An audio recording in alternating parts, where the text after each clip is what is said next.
Circumcision, is it a necessary procedure or an outdated tradition? Let's break it down.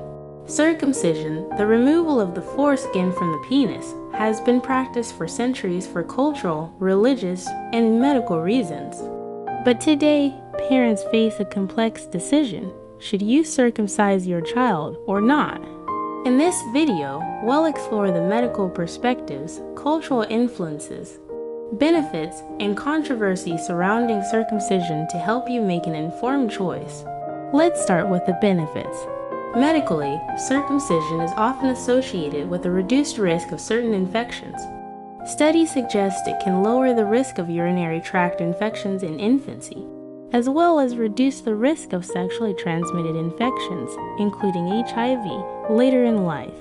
Circumcision can also help prevent phimosis, a condition where the foreskin becomes too tight to be pulled back over the head of the penis.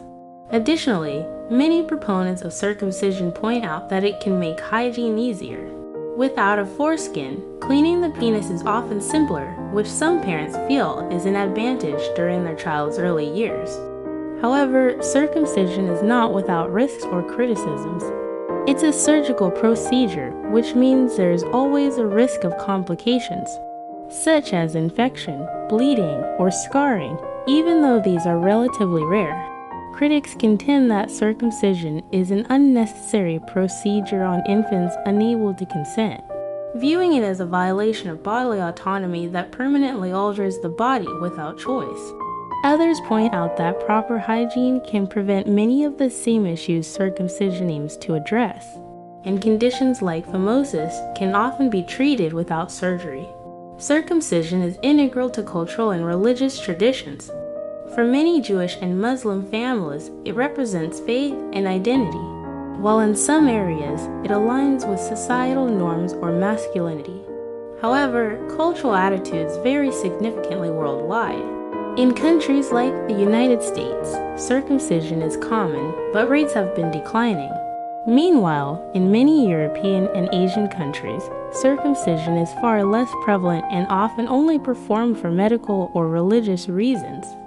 So, why the heated debate? The heated debate stems from changing medical guidelines. While the American Academy of Pediatrics recognizes circumcision's potential benefits, they don't recommend it universally, letting parents decide. Opponents argue it's rarely medically necessary and suggest waiting for individual choice. Ultimately, circumcision is a personal choice shaped by medical, cultural, and ethical factors. If considering it for your child, evaluate the benefits and risks, consult your pediatrician, and reflect on what aligns with your values.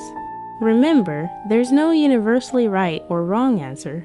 The most important thing is to make an informed decision that you feel confident about, prioritizing your child's health and well-being.